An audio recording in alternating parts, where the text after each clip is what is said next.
SSS Rank Dungeon Labyrinth of Yggdrasil, one of the 7 most difficult labyrinths in the world. All 7 labyrinths are unexplored dungeons that are havens for many secret treasures. A month ago, they had cleared the A rank dungeon. They had gained enough experience to go through S to SSS rank dungeons, so they decided to try their luck in Yggdrasil's labyrinth.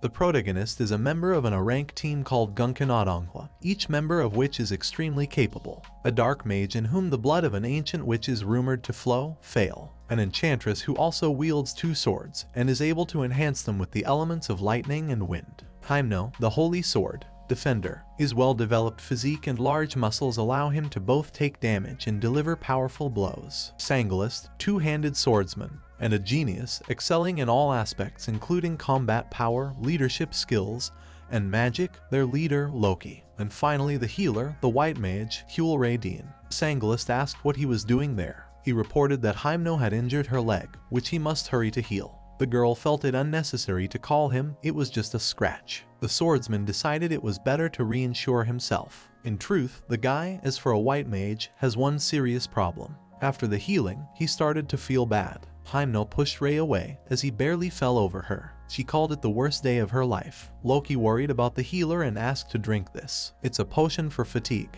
He will feel better after a couple of sips. Ray apologized to him. Because of him, the leader had to waste his potion. The team members looked at him with displeasure. They thought Loki was too kind. The leader asked them to ignore them. He let Ray rest until he could get back on his feet again. The problem is that all of his magic power is used up in just one application of healing. His magical ability is below the level of a mere human. No matter the severity of the injury he heals, even if it's a simple scratch, all of his mana will be used up in one go. Moreover, when his magic power runs out, he is unable to even move. This is a huge problem for a white magician. It also means that he can heal no more than one person at a time. Because of this, their team's strategy suffers in turn.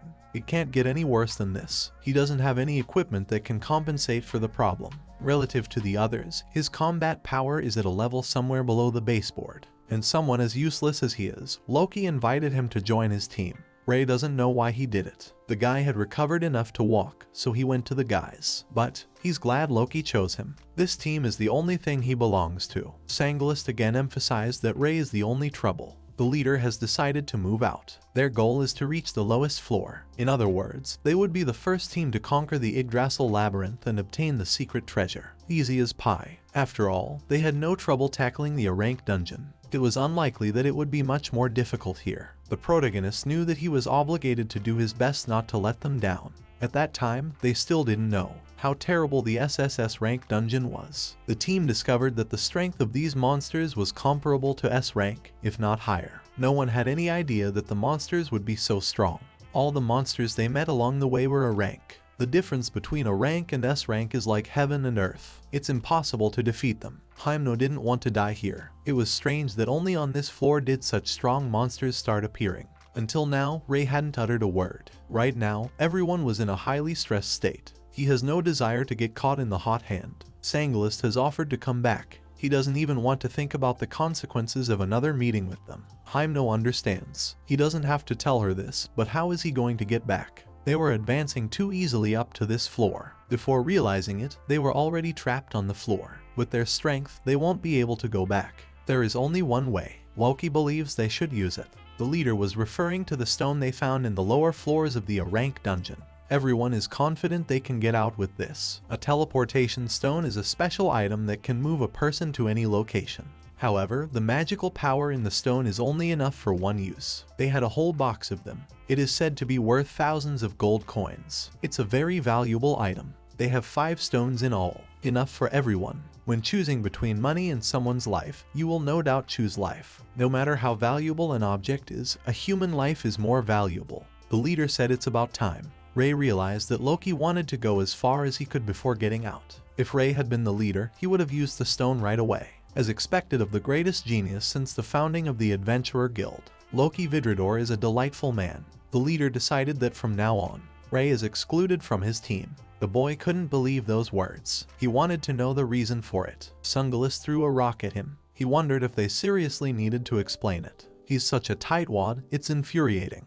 Hyuno didn't like that he constantly stared at her during battles. She called him a nasty fucked up pervert. Even now it seemed to her that he was trying to look under her skirt. The guy was just watching their actions, after all, so he could react in time if someone got deeply wounded. The leader explained that a white mage of his level simply wasn't able to help them fight strong monsters. Since he can only use his healing once, it's worth mentioning that he's also unable to move afterward. For Team Rei's dead weight, the guy admitted that his magic power runs out easily, but he tried to compensate for his shortcomings with many other things. He analyzed and searched for the vulnerabilities of their enemies, gathered information about dungeons for their own sake. He also took care of all the household chores so they could travel in comfort. He's been doing all of this himself. Loki concluded that Rei didn't seem to realize how much people expected from their team. Their team is going to defeat a demon king who is threatening the whole world. Even the king himself has high hopes for them.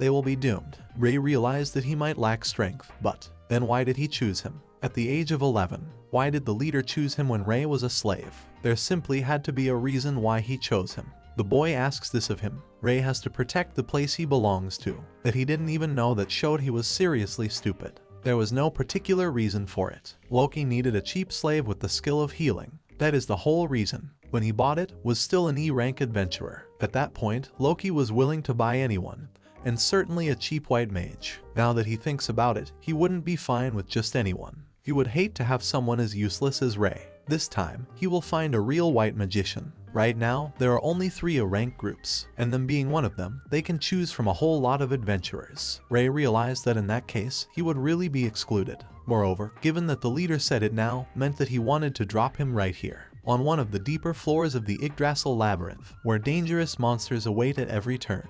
Loki doesn't want to waste the teleport stone on him. Not only that, it appears he's here to get rid of Rei. If he stays here, he'll definitely die. He doesn't want to die. Rei promised him to be better than ever. He begged not to leave him here and give him another chance. He doesn't want to die. He is very scared. He is afraid of death. The leader thrust his sword into the lad's body and offered to try to heal this wound. Rei felt unbearable pain. Loki mockingly said that the lad would die if he didn't heal. The others also joined the leader while Rei went mad with pain. He couldn't breathe and felt like he was about to die. The boy gathered his strength and drew his sword, and afterward he healed himself. Loki was surprised that the wound healed so quickly. Not even a scar remained. Perhaps the speed of healing is Rei's only virtue. The protagonist realized that he must not fall this time. He must rise to his feet. He must prove his worth. The leader was surprised by this again, because normally Rei wouldn't be able to lift a finger after something like this. That's quite enough. It turned out he was joking. Loki threw him to the ground. Rei is naive to think they'll take him with them. The magic stone is too valuable to let down on someone like him. The leader thinks he won't get a better opportunity to get rid of it. So it's time to say goodbye. Once a guy gave him that knife, he gave it back. Surviving out here without a weapon is going to be pretty hard. Sangolist hoped they wouldn't see each other again. Hyuno didn't think he could last even one day. Now he was alone. The boy wondered why all this time he had dutifully endured all the humiliation to protect his place. When Rei came to his senses, he saw the monster looming over him, but he still couldn't move. The hero was lying on the edge of a precipice. He didn't understand why he had to go through all this. His family had been killed by a monster, then he had been captured and made a slave. And he was bought by Loki. Everyone on the team let out stress on him. He was beaten regularly. What was the point of his whole life anyway? The guy didn't have the strength to escape the monster, and he fell into the abyss. He heard a voice that he thought he had heard before. This voice asked him to answer. The girl found that he was finally awake. Rei didn't expect to see a girl. She doesn't think she looks like anything but a girl. He didn't understand what she was doing in a place like this. The girl thought he was staring at her because he was fascinated by her cuteness. Rei admitted that she was really cute. She liked the way he praised her. The guy immediately explained that that wasn't what he meant to say.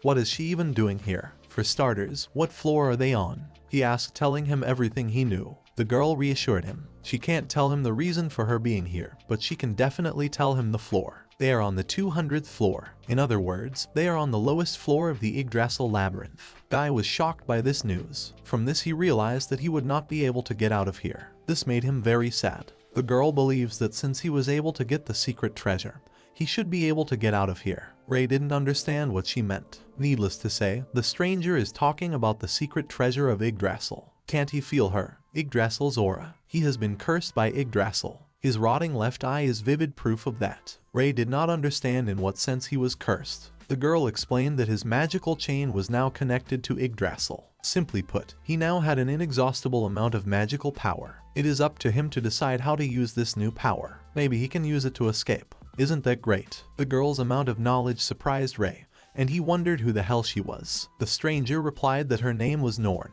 She noticed that he looked rather confused and examined him. From the looks of it, he is a white mage. Norn offered to apply healing. The guy, feeling awkward, replied that he could do it, but the thing is, all of his magic power is spent on a single application of healing. Being exhausted, he isn't even able to move from his seat. Norn insisted that he should just do it. The healing actually worked. He can still stand on his feet. His magic power hadn't run out. Ray didn't realize what was happening. Norn replied that it's not just that it hasn't run out. Couldn't he feel the magical power within him beating through the edge? That power belongs to Yggdrasil. The boy realized what that feeling was. As Norn had said, his magic chain is connected to Yggdrasil. Normally, magical power expires from the core of the chain, which in turn is the repository and gateway of all his magical power. The core of magical power cannot be changed or fixed by relying on healing. Ray received Yggdrasil's curse the moment he fell into the water, and the current brought him here. And at the same moment, the magical chain from his left eye was replaced by Yggdrasil's magical chain. So, as long as his magical chain was connected to Yggdrasil, he could conjure as much as he wanted and without consequence. The girl confirmed this. He can conjure as much as he likes. Ray still didn't understand why this was even happening.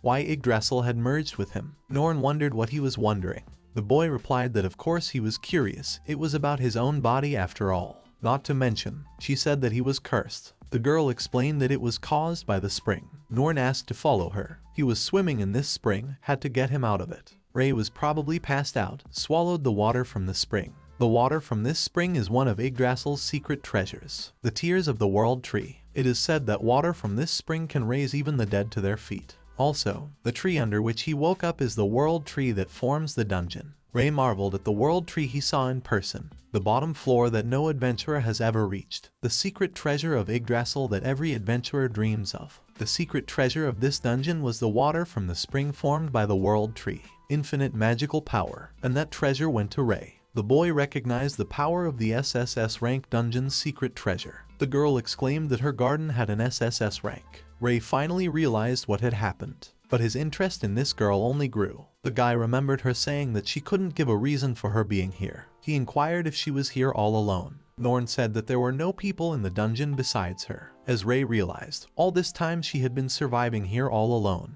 The girl was sure that she was much stronger than she might seem. Ray couldn't believe it. Of course, strength has nothing to do with age, but she looks like a 12-year-old girl who doesn't belong in a dungeon at all. Norn was proud that she could kill S-rank monsters in an instant. Guy thought that she was overestimating herself. Even the team he was on didn't stand a chance against such monsters. The girl thinks it's really hard to believe with the way she looks. Anyway, he had already gotten an answer to his question. She suggested changing the subject. He seemed to want to get out of here. Ray wants to get out of here, but to do so, he'll have to fight large hordes of S-rank monsters. Even though he has infinite magical power, he has no skills as a mage or swordsman.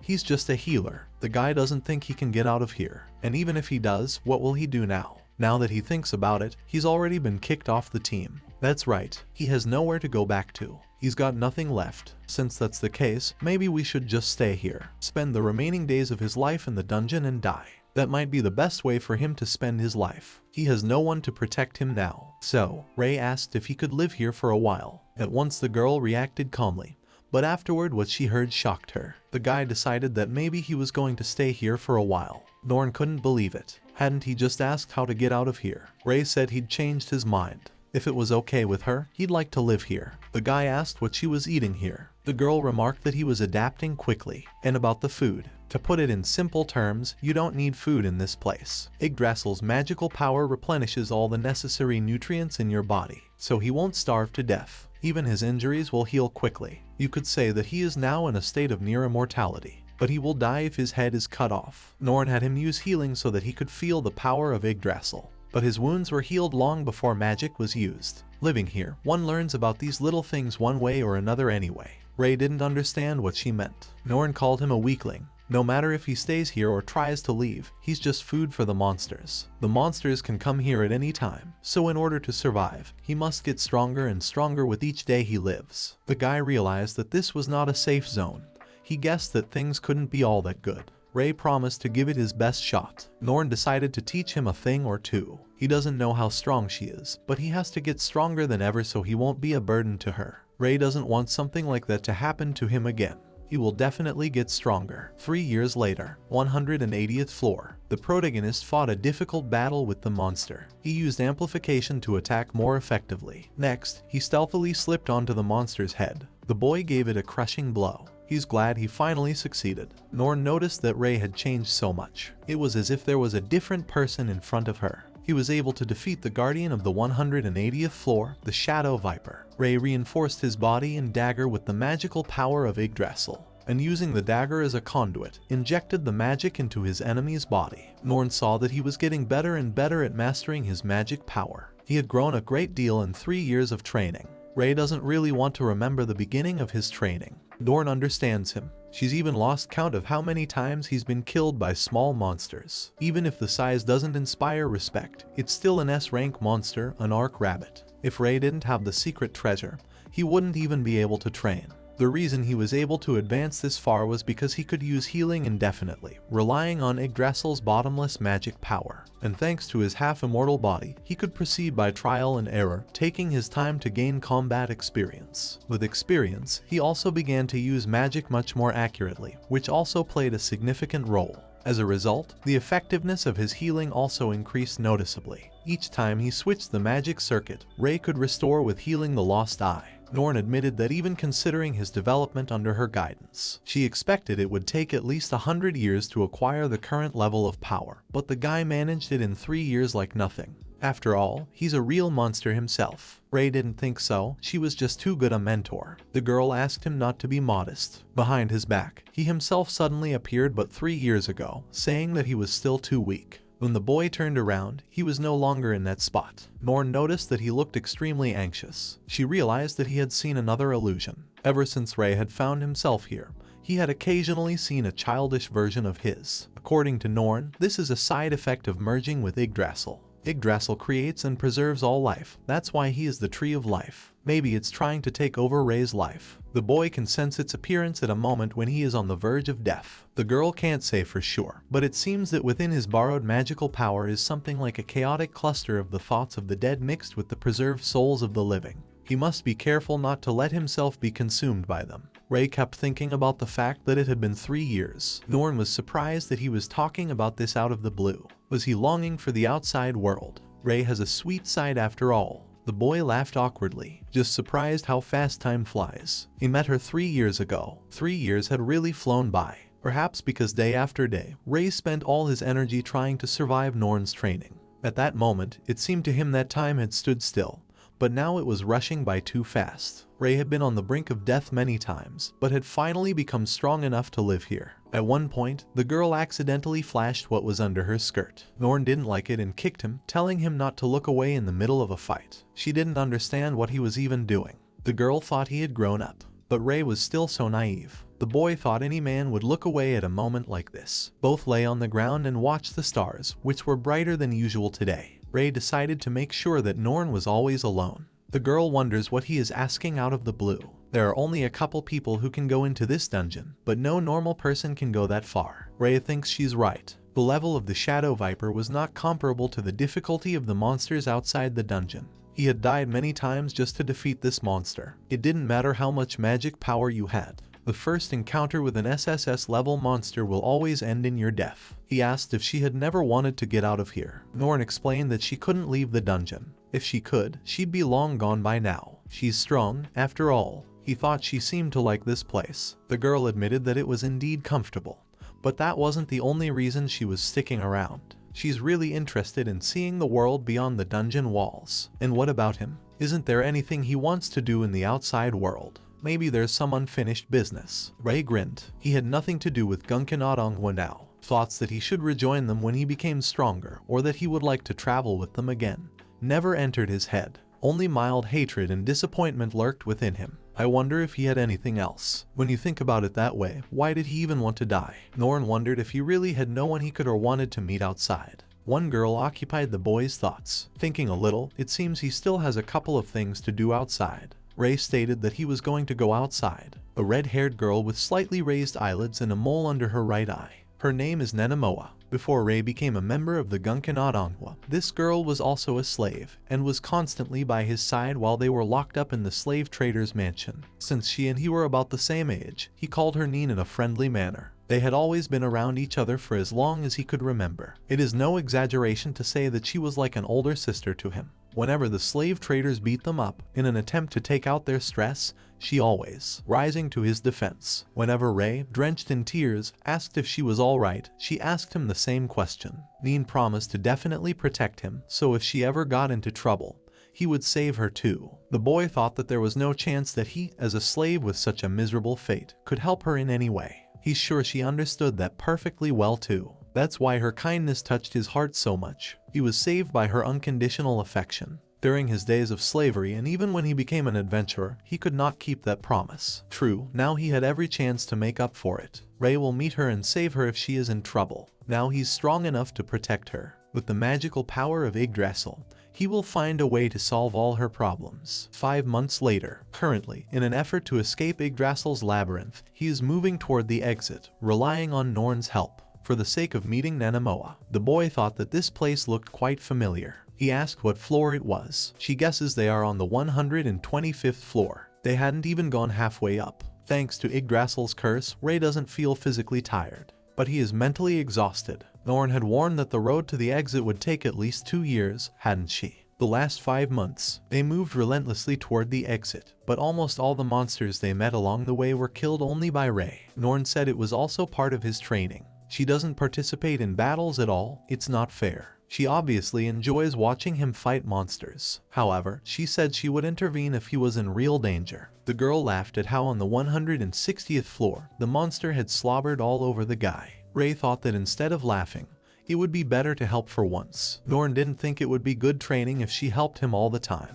Oh, and besides, she could afford to laugh. He had grown strong enough that she didn't have to worry about him. Oh, and what happened afterward was even funnier. Watching Ray desperately trying to wash the laundry and clothes from his drool. He was so embarrassed when he saw her watching him. The girl doesn't understand what the big deal is. The guy wanted to say something to her, but she found a bag lying on the ground. Maybe there are some clothes inside. Coming out of the dungeon while covered in blood and drool was not a good idea. His hair has been soaked in blood for a while now, so he has no choice but to wait for it to grow back. But something definitely needs to be done about his appearance. Does he really smell that bad? Ray turned his attention to this bag. He realized that it was his bag, which Norn didn't believe right away. Ray thought Loki had taken it with him. It was no surprise that this place was familiar to him. He had been here before he fell down. The girl resented the fact that he hadn't brought a change of clothes with him. There was nothing useful inside at all. He had underestimated the labyrinth of Yggdrasil too much. Ray doesn't even know what to say.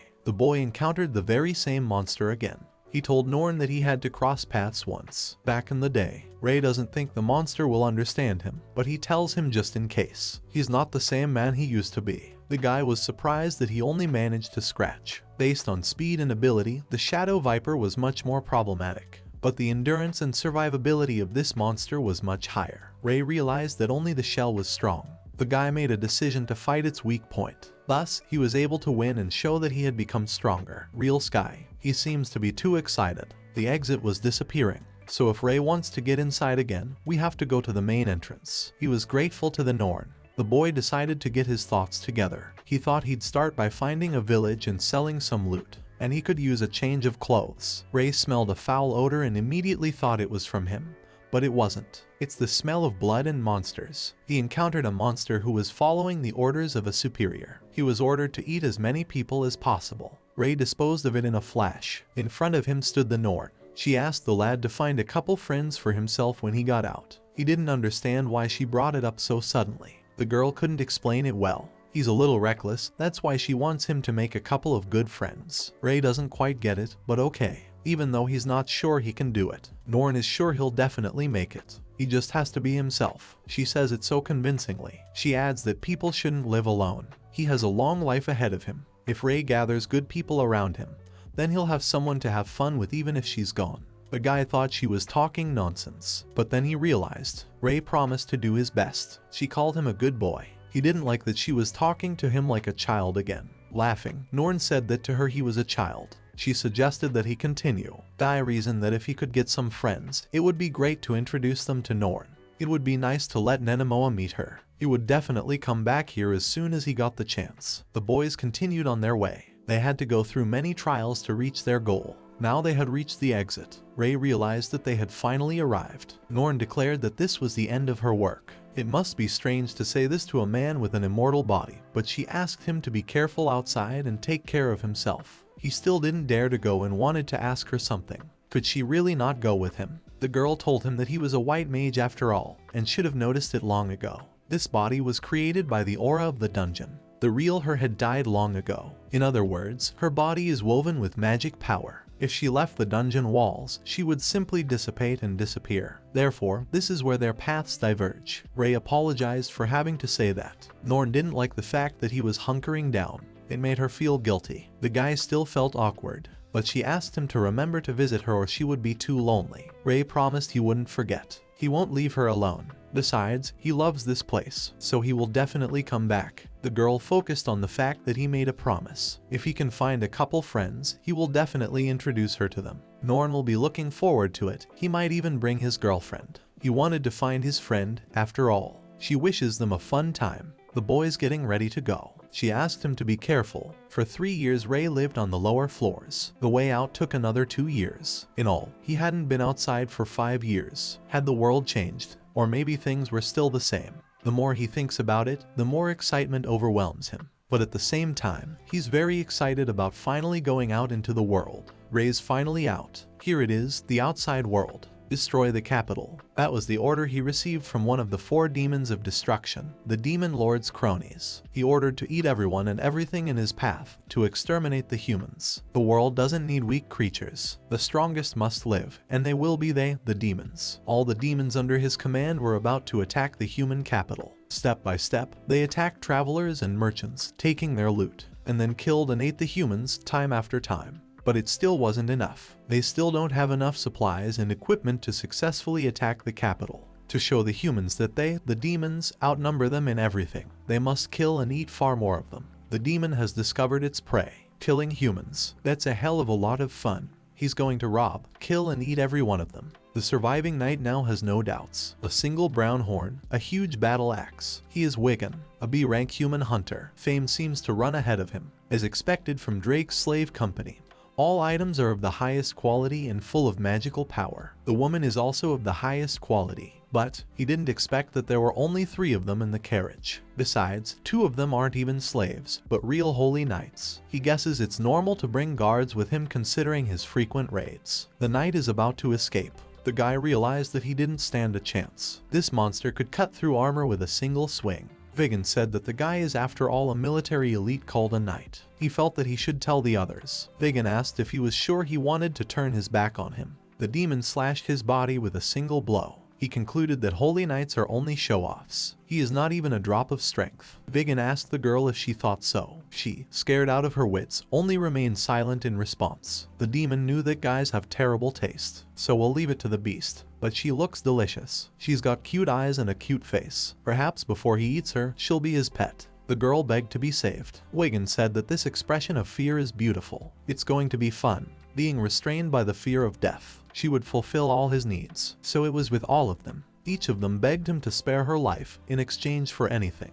And they did indeed do anything. People are such interesting creatures, willing to do anything when their lives hang in the balance. But that unforgettable look on the faces of people who have been betrayed and abandoned, full of horror and despair. He asked to be shown more. The girl asked him to let her go. In response to this, he only laughed. He would bring her to the point where a plea to spare her would become a plea to terminate her life. By this time Ray had arrived. He apologized for interrupting them, but he seemed lost. He would like to ask this girl to escort him to the nearest village. Is that possible? Vigan replied that no. The demon didn't understand what was wrong with this guy. When did he appear behind him? He didn't even notice him. All his clothes look like torn rags, but his nose can't be fooled. His entire body is soaked with an incredible amount of monster blood. Who the hell is he? The girl begged not to come any closer. The boy has to get out of here. The demon will kill him. He found it strange that she wasn't going to run away. The girl replied that she was his target, so he should hurry up and run away. This guy looks alienated.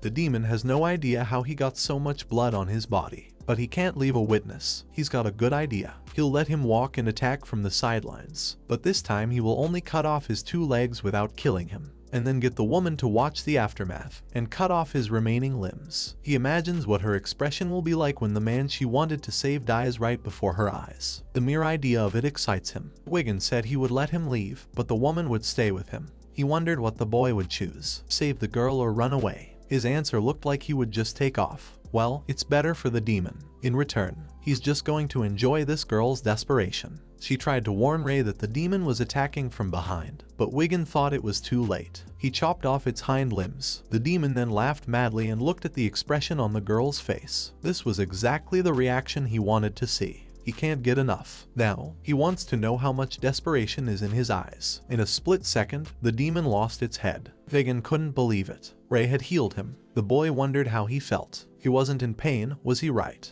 The demon still didn't understand what had happened. After all, Ray had tried to cut evenly. Wiggin wanted to know why this mysterious man was still standing.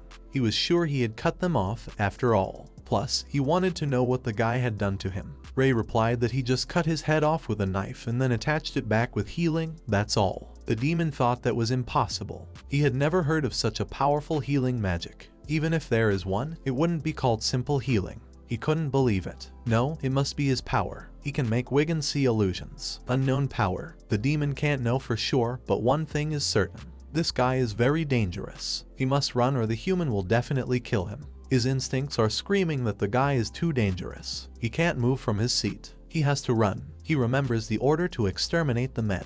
But what would change if he ran away? If not the guy, the 4 demons of doom will finish off Wiggin. The demon declared that he dare not joke with him. He is a great killer of people, Wiggin. There's no way he can defeat him. That's right. He wiped out 3 human villages. He killed several holy knights from the capital. He, the supreme demon, Wiggin. At that moment, the guy cut off his arm. Ray declared that the demon was pathetic. Wiggin realized he was wrong and took his feet out of there. The guy yelled after him that he wouldn't give him a second chance. One more time he'd show his face. He's a dead man. He's the one who's been hunted all along. Ray worried about the girl. She said fearfully that her name was Liana. She is a slave. The girl is grateful that he saved her. Liana was surprised that his legs were actually healed. His legs had been cut off. Ray thought it was cute that she was concerned, even though she was on the verge of death herself. Guy informed her that, after all, he was a white magician and healer. The girl was shocked that he got her legs back by healing them. He was able to heal them so quickly. How strange. She had never heard of such an amazing white magician. Ray had used it every day for 5 years without even thinking about it.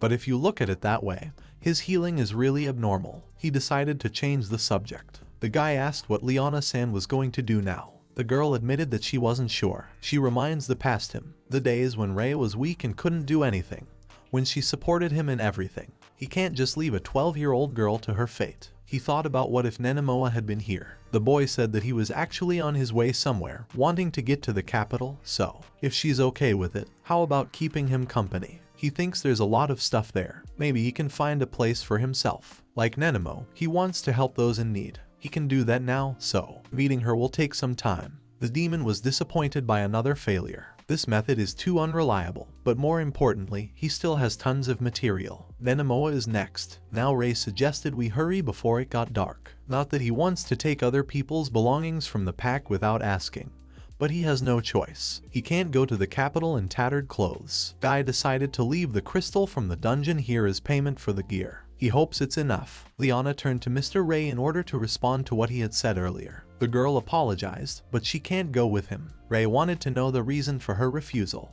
Liana explained that if Wiggins showed up again, he might get hurt again. The boy realized she was talking about that lizard. Although the protagonist didn't kill it, it imprinted a strong sense of fear on him. For a while, he would be too scared to attack someone again. And even if he did show up, Ray would just finish him off, which surprised the girl. In any case, he asked her not to worry about him. She is no longer a slave and from now on she can live her life as she wishes. Liana herself wouldn't say so. Her real master had already died, but as long as the seal is on her, she cannot escape the life of a slave. Slave seal. By injecting and rearranging her magical power into the slave's body, the master makes the slave a puppet, unable to disobey orders. This is a magical curse. Rei didn't think of that. She explained that a slave with unknown origins would not be able to find a buyer. No one would want to take an uncontrolled slave with an invalid obedience pact. Guy knew that without a master, she would have only 3 choices: become food for monsters, a prostitute, or kill herself. Her words then. When her life hung in the balance, she chose to save him. There must be a reason why she didn't want to go with him. She worries that Rei might be in danger around her. If Nenemoa were here, he's sure she wouldn't back down so easily. If she's in a position to help someone,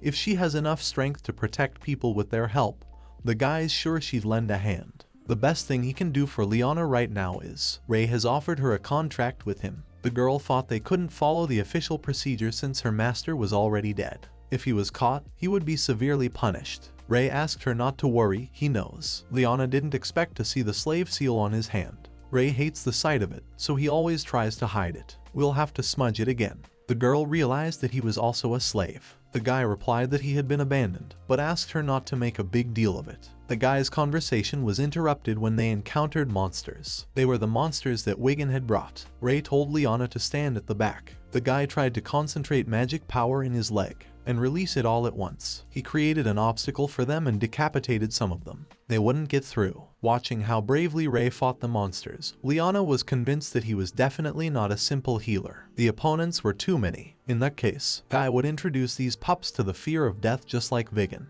Guy heard Liana's sudden cry. The girl decapitated the monster herself and was glad she had succeeded. She declared that she would fight alongside him. Rei was surprised by these words. Liana asked not to worry. She had been trained to fight with a weapon, even though this was the first time she was using it in real combat. Rei would never have thought she was training. In their day, slaves were bought not only for household chores or drudgery, but to teach them to fight. He guesses a lot has happened in the last 5 years. Rei saw that the girl would not be able to fight so many enemies. He thinks they should be able to sense his aura. The guy asked if they still wanted to continue. The horrified monsters took their feet out of there. Everything should be fine now. Liana snuggled up to him and he put his hand on her head, which made them feel awkward. Rei asked if she hurt herself. The girl replied that she was fine. She thanked him for saving her again. Just as he thought, this girl fought with absolutely no thought for her safety. She really thinks she's burdening him. In that case, it's up to him to create a reason for her to stay with him.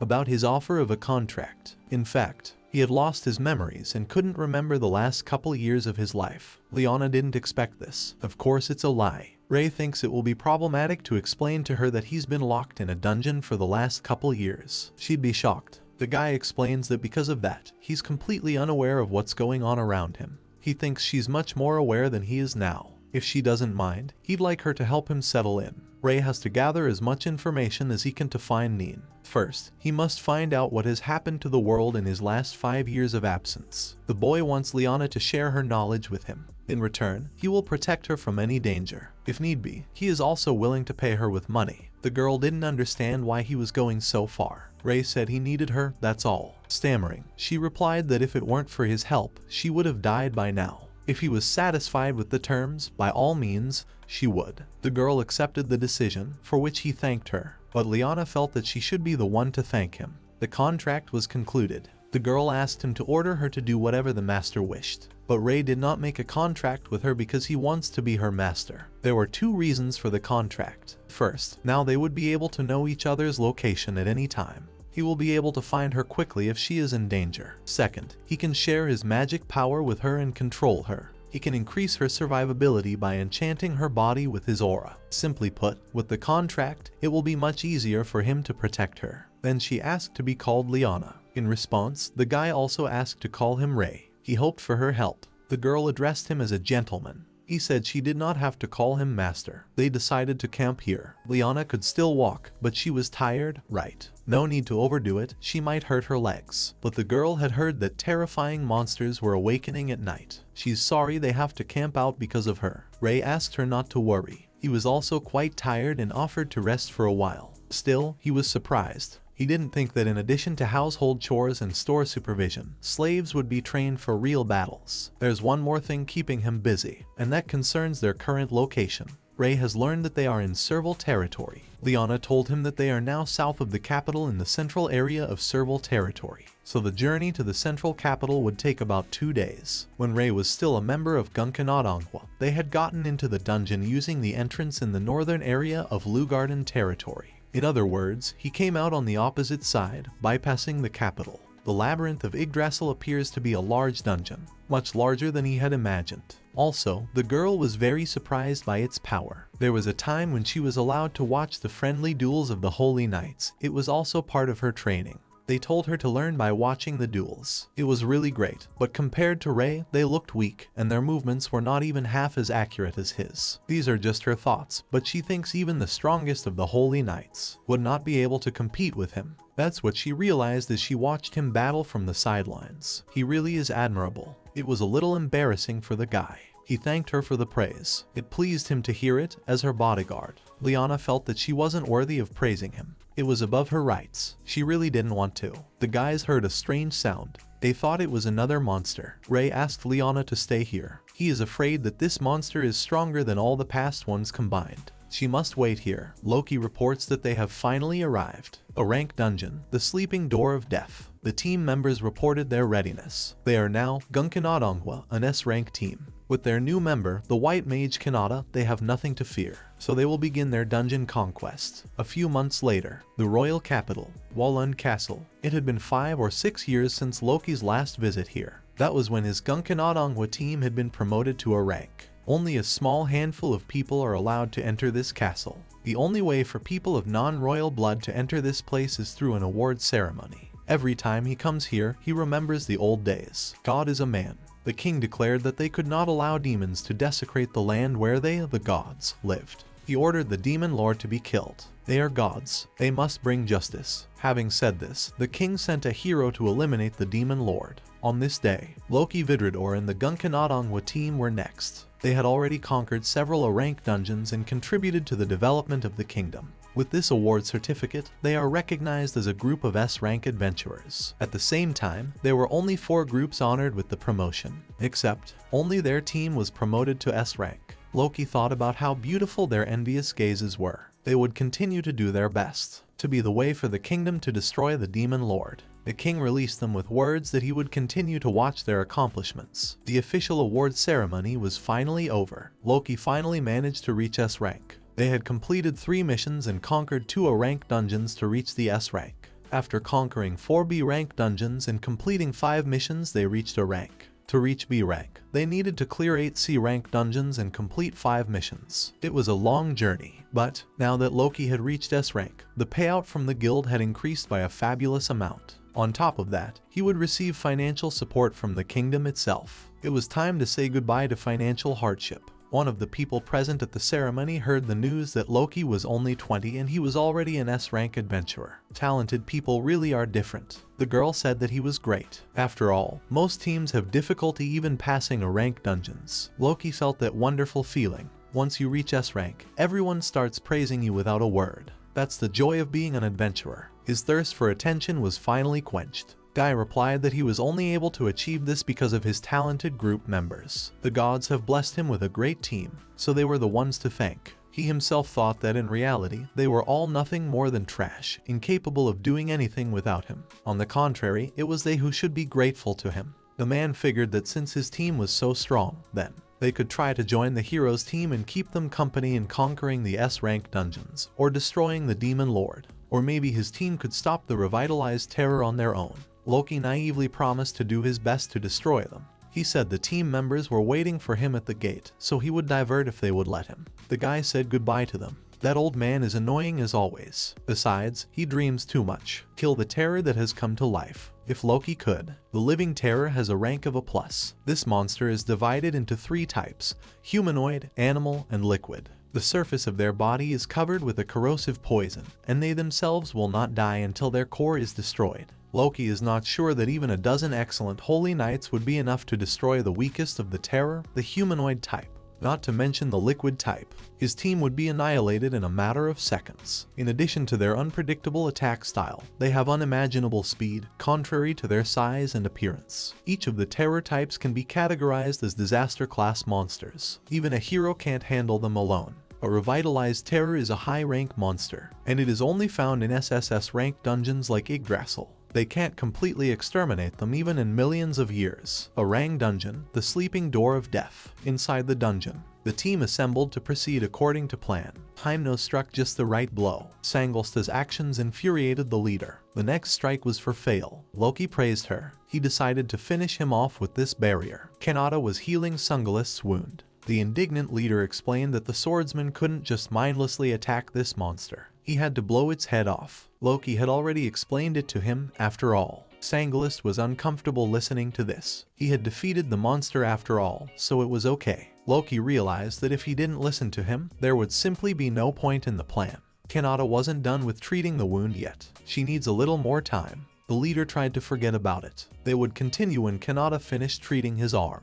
They still had a long journey ahead of them. He would only waste his energy arguing with that idiot. A Rang's dungeon, the sleeping door of death. 3 years ago, miners dug the entrance to this dungeon. 50 miners entered the dungeon on an expedition in search of treasure and rare ores, but in the end, none returned alive. They, MANHWA, came to discover the reason for what had happened and to conquer the underground. Fail turned her attention to the snowdrops. The appearance of this flower has 2 conditions. The first, under natural conditions, it germinates in snow-covered fields. The second is that it can bloom in places saturated with magical power. From this, the leader concluded that if they grow here, it means that there is an extremely powerful monster prowling around in this dungeon. Hymeneal is almost certain of that. Her blessing of the holy sword sounded the alarm. She doubted that this dungeon was definitely a Ranga. As Loki realized, she means to say that there are monsters here above Ranka. Her blessing of the holy sword wielded by Hymeneal. It is an excellent skill that allows you to fabulously increase one of the 5 senses, reflexes, and physical abilities for a period of time.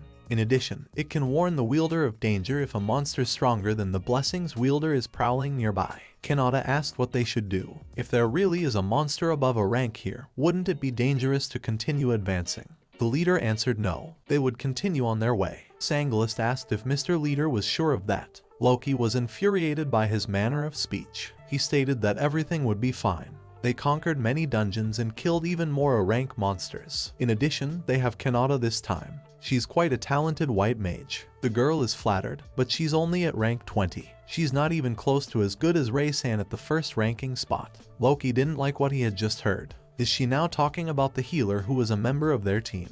The one they lost in Yggdrasil. Kanata confirmed it. She is about Mr. Ray-Dean Huel, who was part of the MANHWA. The leader couldn't believe that this useless piece of shit was ranked first among the white mages. To begin with, he didn't even know that there was something like rank. Kanata said that she admired Rei-san's fighting style. He rarely uses healing but still keeps his team from getting killed. He is able to instantly calculate the situation, reveal data about the enemy, and adopt the best plan of action. Laughing, Loki replied that Ray rarely used healing because he was a piece of trash, unable to use healing even if he wanted to. Sangalist agreed with this. He had so little magical power that he couldn't even use healing properly. Loki remarked that at times like this it was convenient to have an idiot on the team.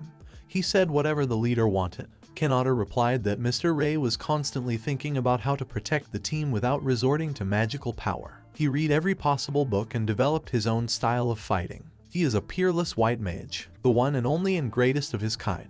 Loki didn't understand what was wrong with her and why she was extolling this garbage so much. The girl complimented that besides, no one could stand on par with Mr. Ray when it came to the speed of healing. Regenerates damaged tissues. He is able to regenerate even all 4 severed limbs in an instant. What he does is beyond the boundaries of healing magic. Near white mages can only speed up the regeneration of the target cells and cannot cross that boundary. Does that mean that from now on, no matter where they go, they can't afford to get seriously injured? Is the reason for their promotion to S rank simple luck? Without Ray, they wouldn't have been able to pass the promotion to even a measly A rank. Would it be more likely that they would just die? The crew members realized what was wrong. The leader figured it was only natural for them to swallow their tongues now. They had a hunch that Ray was insane, and now the pieces of the puzzle were coming together. He remembered the words of the white mages who had died along the way. One had said that it was impossible to use healing magic by being a decoy. Healing magic requires tremendous concentration. Another resented the fact that they thought the rate of healing was too low. For a broken bone to heal in an hour is already an extremely fast result. He had never heard of it, usually not taking a couple seconds. The girl explained that the quality of a white mage's healing depends on their understanding of human anatomy. If they don't know exactly where the injury is and how to treat it, they can only make it worse. Loki realized that those white mages were not so bad. He didn't understand why Ray had never said anything about it. Hyamno told everyone to hide alive. Loki realized there was a dangerous monster nearby. Hyamno replied that it was all alone, but she thought it was the dungeon master. The leader was surprised that the boss of the lower floors was here. The girl's blessing shouts for her to run with all her might. This feeling makes it clear that it might be an S-ranked monster. It's the same rank as the monsters in Yggdrasil. Sungulist asked the leader what they should do. Loki tried to remain calm. It had been 5 years since they had summoned Yggdrasil. They had become stronger and wouldn't be able to rise to S rank through luck alone. The leader declared that they would fight. They were no longer the same as before, they had a chance to win. Sangulus said that this is what was expected of Mr. Leader. Hyamno hates doing this, but she believes she has no choice. Fail remains silent and cannot promise to try her best. They set out to face the danger. The monster that met the boys dispelled all their resolve. They were greeted by a reanimated terror. They don't stand a chance against him. Even a hero would be helpless without the support of his entire team. The team froze, saying nothing in response. Fortunately, it's a humanoid type. They just need to be as strong as the hero's team. Ray figured it out through presence and scent, and on top of that it's also the most problematic of the 3 types. The liquid type, a terror brought to life. About 2 years ago, Fail stood in front of SSS ranked dungeon of the highest complexity, the Yggdrasil maze. She thought back to Ray. He had once given her a barrette in the shape of a butterfly. The guy thought it would look good on her. The girl didn't understand why. Today is her birthday, so Ray would like to give her a gift as a token of appreciation. Fail thought she hadn't done anything to deserve his gratitude. The guy replied that she hadn't. She always saved him during battles, and constantly helped with household chores, so asked him to accept her. The girl thanked him and promised to keep her safe. He was wrong. She's weak. That's why she couldn't help properly. She knew that Ray was the real driving force behind the team. He was the only one working hard and providing the perfect support for the team. She had told Loki many times, but he never took her seriously. Hyamno said that Ray was only useful in information gathering and decoy role. The leader also thought that it was natural for a guy to always give his best, because he's a weak white mage who can't even use healing properly. He clearly lacks strength. He has to compensate for his shortcomings. Having once contacted MANHWA, he must work harder. No, he is obligated to work out of his skin.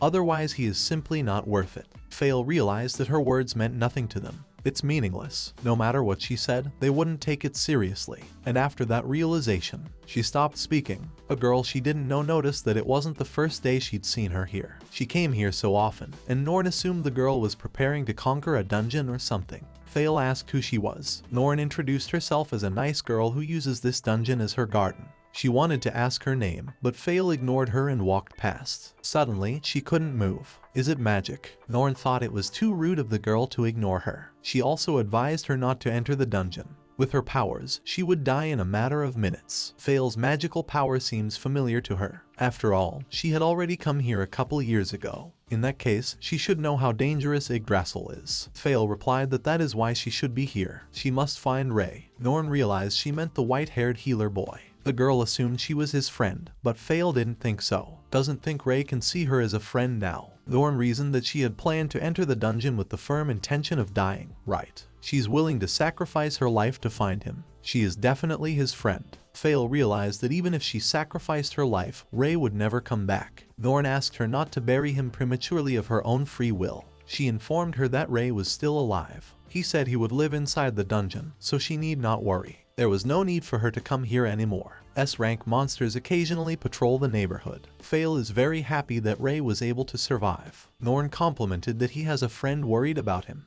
He still has a place to go back to. As Norn realized, the girl wants her to leave these things on the 125th floor near the waterfall and let Ray take them. Fail is sure she doesn't want to say anything to him. It's his personal backpack. The girl doubts he'll use anything she's prepared. Norn doesn't quite understand, but will do so. She also handed her the Stone of Souls. It's a rare ore that can be found here. You can get a respectable amount of money for it. Norn is confident that she can take it. In return, if Ray decides to return to the outside world, she asked Fail to promise to take care of him. Fail thanked the sweet ghost. Norn asked her not to come here from now on. On this day, learning that Ray was still alive, Fail felt a sense of salvation. But that doesn't change the fact that she has committed the unpardonable sin, and she must bear the burden of that sin until the end of time. The leader asked if Fail had any magical power left. The girl can still go on, but the terror attacks are too fast. She doesn't have the ability to use a powerful magic attack. Because of this, Fail was unable to repel the enemy's attack. Next, the monster attacked Sanglesta. Seekers are surprisingly very fragile. The monster decided it was now the leader's turn.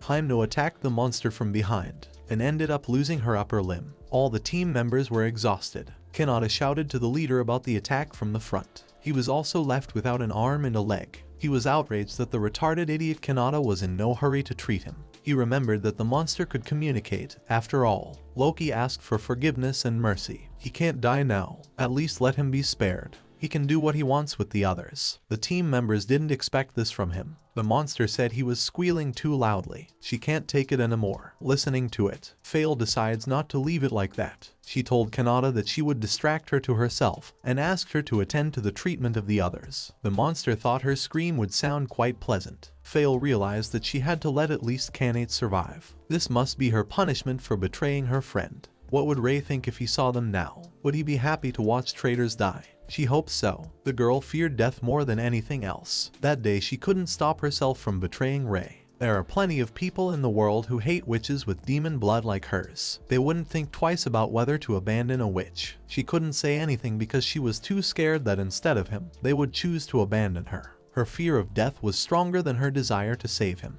She became too selfish because of her fear. That is why this is her punishment. At the last moment, the girl remembered the butterfly he had given her. Loki woke up in a place he didn't recognize. He was, after all, in the midst of a battle against terror. Then his limbs were gone. His right arm and left leg. The girl found little Vidridor awake. She is the head of this treatment unit. Judging by his reaction, the anesthetic and magic are working as they should. The boy asked for his limbs to be healed. The head should be able to do that, right? He'll pay any money. He can't end up here. The girl replied that she couldn't heal his arm and leg. However, she knows someone who could. Ray Dean Huel, the man he killed. Loki was shocked that only Ray could do this. And for starters, he didn't kill him. He's the leader of a MANHWA group recognized by the king himself. He wanted to say that killing comrades is a serious crime.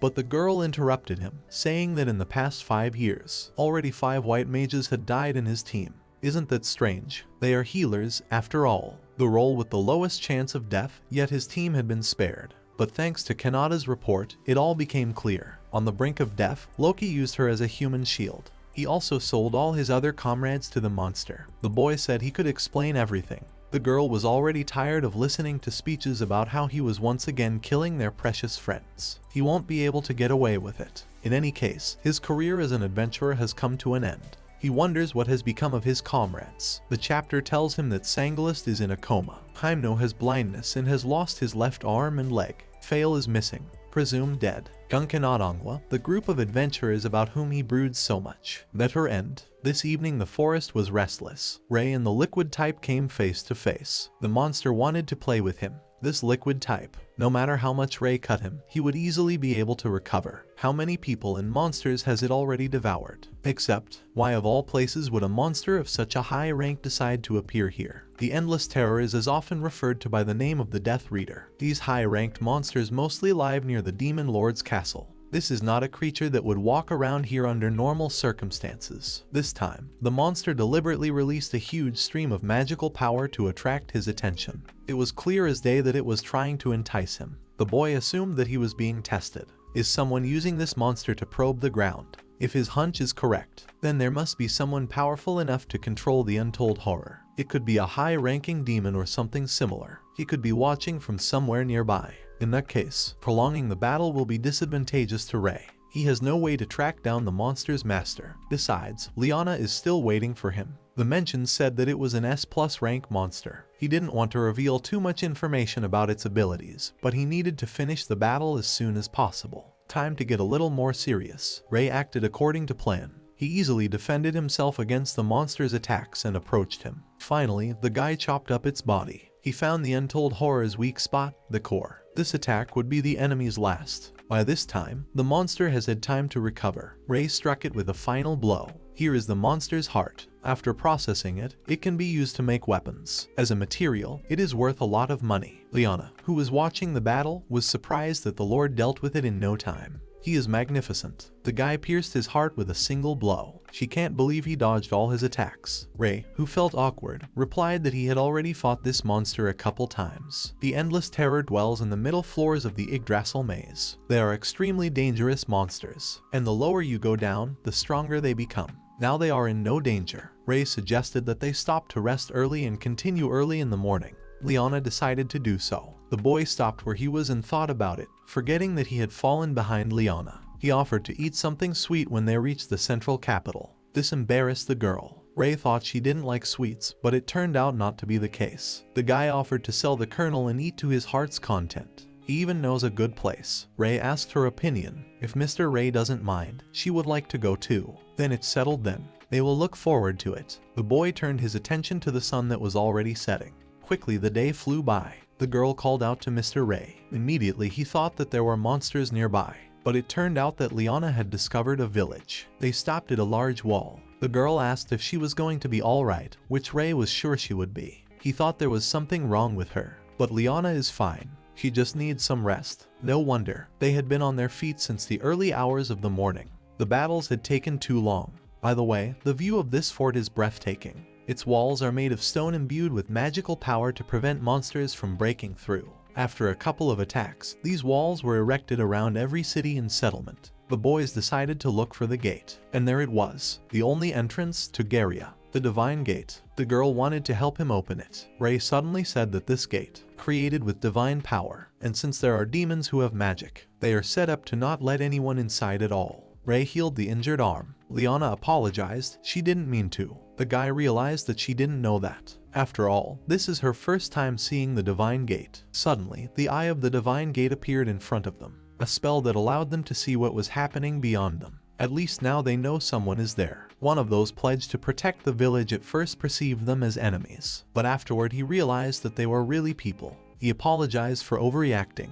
He was afraid that disguised demons might enter them. His name is Atra. He is a holy knight of the diamond rank and is the gatekeeper of the shrine and guardian of this village. Ray was surprised that he was so young, yet he was already the gatekeeper. Atra saw nothing wrong with that. He had gotten the position by pure chance. Oh, and his best years were already behind him. Ray realized that to activate the gate, one must be able to master divine power, and his past lunge had made it clear that he was good at what he did. This guy is not as simple-minded as he tries to appear. Atra apologized if he was rude to them earlier. He wishes he could invite them over for a bite to eat as an apology, but all he can offer them now is water. He will recommend a place for them to sleep and put in a good word for them with the owner. Ray introduced him to him and Liana and thanked him for letting them in at such a late hour. In fact, they were a little lost in the woods. Atra was surprised to hear this. He figured that the two of them were a good match, and he also thought it was worth being honest about it. In fact, the village has big problems now. They have been attacked by monsters for months. Ray realized that they are demons. If the guys have heard of the Battle Wolf tribe, they are also known as werewolves. The people in this village are simple people. They are attacked time and time again, with little to oppose them. The boys didn't see any werewolves on their way here. Atra knows, if they had encountered them, they wouldn't be standing in front of him now.